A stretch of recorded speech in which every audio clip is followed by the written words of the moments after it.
If you've ever been cheated on, you know that gut-wrenching feeling that comes with it. The thing you don't know is that the signs that she was a cheater were probably there all along. Today, I want to talk to you guys about 5 types of women who will look you in the eye, smile, tell you they love you, and then cheat on you. And if you stick around till the end, I'll tell you one thing that all cheaters have in common that might just surprise you. This is Life 2.0. Let's talk about it. But first, I'd really like to hear from you guys in the comments. If you've been cheated on, drop a comment saying yes. And if you want to, tell your story.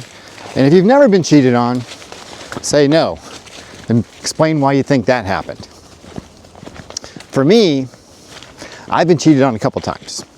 2 of the most important relationships in my life. My first real love, you can call it that, after the fact, and then my wife. So, let's get into it.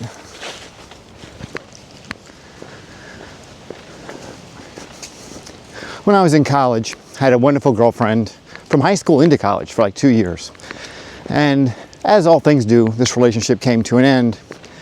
And I was having that breakup talk with her, not because she had cheated, or at least not that I knew that she had cheated, but because it had been 2 years and, you know, everything comes to an end. So we decided we were going to go our own ways. This way, guys, come on. For whatever reason, during that conversation, she decided that she wanted to reveal the fact that she had cheated and that she actually had already lined up a new boyfriend. I was learning about hypergamy early on, guys. I learned about it early. Well, the irony is,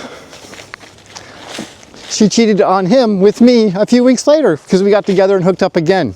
Actually, a couple times. So, yeah, this kind of cheater is very unique. This is the insecure cheater. She's looking for validation. And she's looking for validation everywhere that she can get it. She wants approval. She wants men in particular to think highly of her, to think that she's a good, sweet, loving girl. And she does enjoy sex.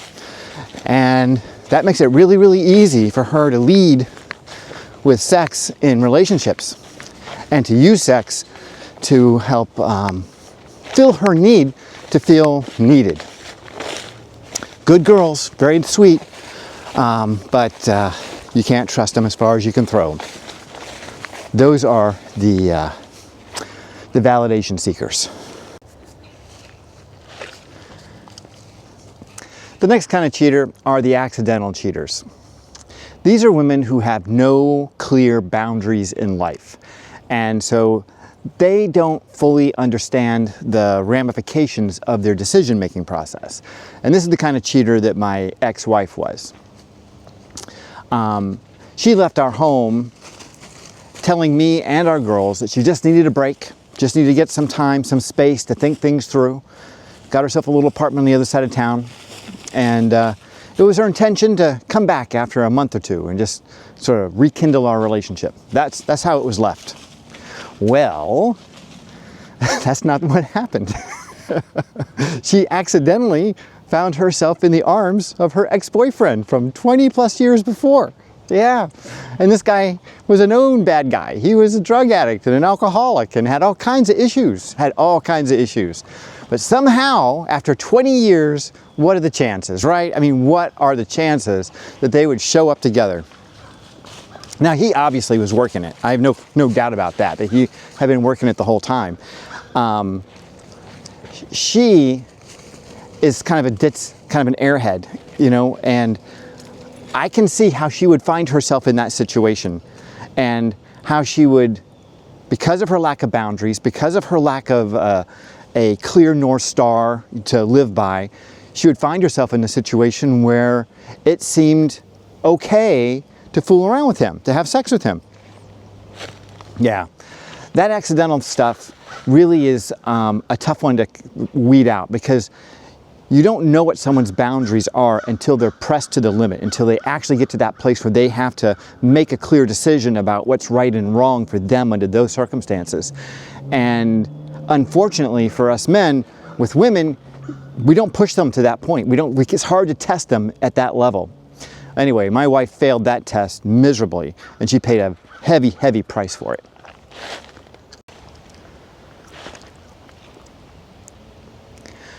If any of this is sounding familiar to you, or it feels like something that you can identify with, please hit that like button and share this video with someone that you know who might benefit from it. Because we men, we kind of float around out there thinking the best things about women. We're projecting all kinds of positive stuff on them. Meanwhile, we're learning the hard way about the truth about the dark side of their personalities. All right, number 3, this is the free spirit. Oh my God, I have had so much fun with free spirit girls, I can't even begin to tell you. The free spirit is the girl that will follow a rock band around for the summer. You know what I mean? She's just out there experimenting with life. You'll find her at Burning Man, taking every kind of hallucinogenic drug she can get, dancing topless in the desert, waking up at dawn, you know, watching the sunrise, doing all this, like, you know, living her best life stuff. I mean, she is definitely that free spirit. You can never pin her down. You might think you're together, and I've had this happen so many times. When you're with a girl, a woman, whatever, and you think she's yours, you think you have a relationship, like you haven't stated anything, like you haven't made anything official, like there's never been any conversation, like, yeah, we're committed. But you just had the assumption that because you're sleeping together in the same bed all the time, you're spending all your time with her, you're doing all these adventures, that there's some kind of a commitment. Well, you know, let me tell you the story about the glazed donut. The way I came up with glazed donut as a way to describe women, beautiful, sexy, fun women, is I was having a thing with this woman, this young woman, and I was hanging out with one of my buddies, and we're drinking some beers and we're talking, and I'm telling him about how great in bed she is and how much fun I'm having and how she's got all these quirky things, like she's got a shower before and all that stuff.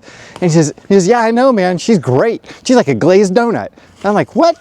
What do you mean she's like a glazed donut? Yeah, I mean, I was sleeping with her last night. She's hot. I really had a great time with her. And I was like, holy shit.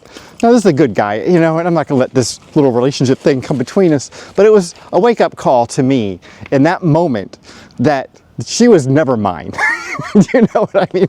I was fooling myself. I was projecting into that relationship that she was my girlfriend, and she was not. She was just using me for a good time and taking her places and spending money on her and being a part of her life adventure. All the while, she was just experimenting with stuff that I had no idea about. So, the free spirit, she's not yours. She belongs to the population. She's a community girl. She will cheat on you in a heartbeat, and she doesn't think it's cheating. She thinks she's just out there living her life. So yeah, you want to stay away from those girls.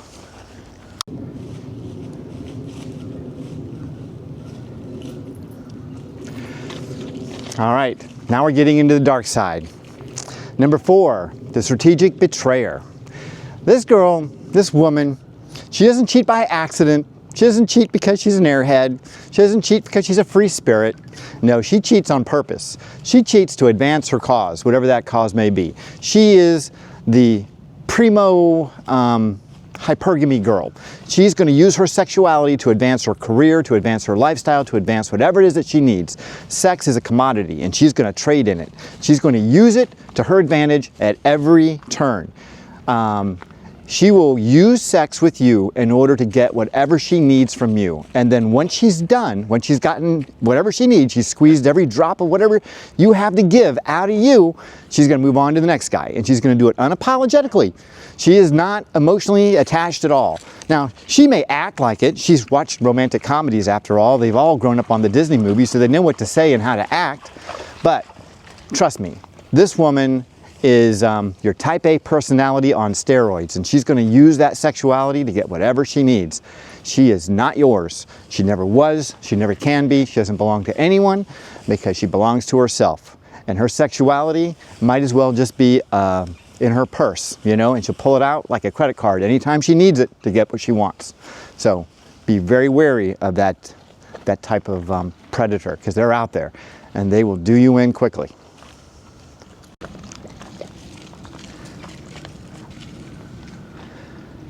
And then finally, number 5, and this is the worst of the group.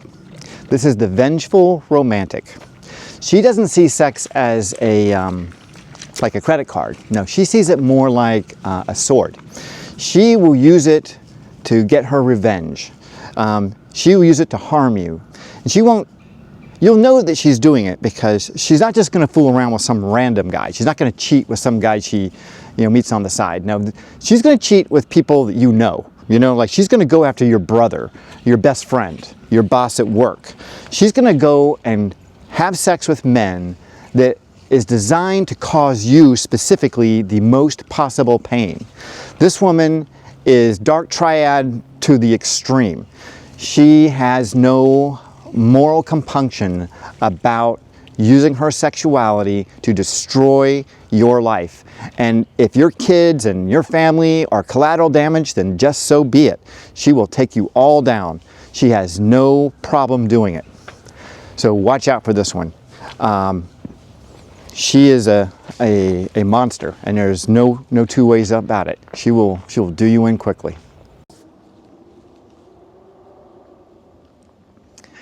So here's what I promised you in the beginning. They all do have one thing in common, and that is that they are all broken people. And as broken people, they tend to cause destruction wherever they go. And they are destroying themselves more than anyone else. I'm a big believer in karma, and I've seen it act its power out on these people. I've seen it happen with my ex-girlfriend from way back when, and with my ex-wife. And I can tell you with my ex-girlfriend, you know, she'd been married a couple times, divorced a couple times. Her life has not gone the way that she had intended. She was a nice, sweet girl on one level, but her need for external validation did her in. And I'm sure that it still does on some level because she has not aged well. You know what I mean? And then with my ex-wife, I could not have dreamt up the kind of pain that she has inflicted upon herself as a result of the way she acted in our relationship. There is no way I could have dreamt up a punishment so severe and so painful and so debilitating that it would cause as much suffering as what she has done to herself. She has, without question, suffered more than I could have imagined. That's karma. Plain and simple. Just internal punishment. I don't know where it comes from. I don't know if that's just the guilt, the shame, whatever it may be that causes that to happen, happens. And I see it happen all the time.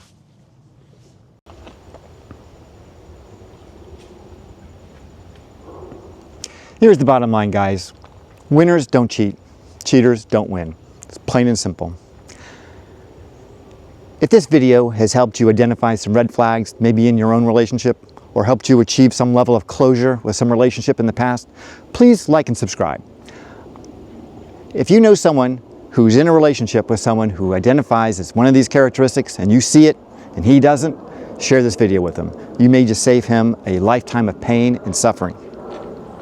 Anyway, till next time, stay healthy, and if you can, stay single.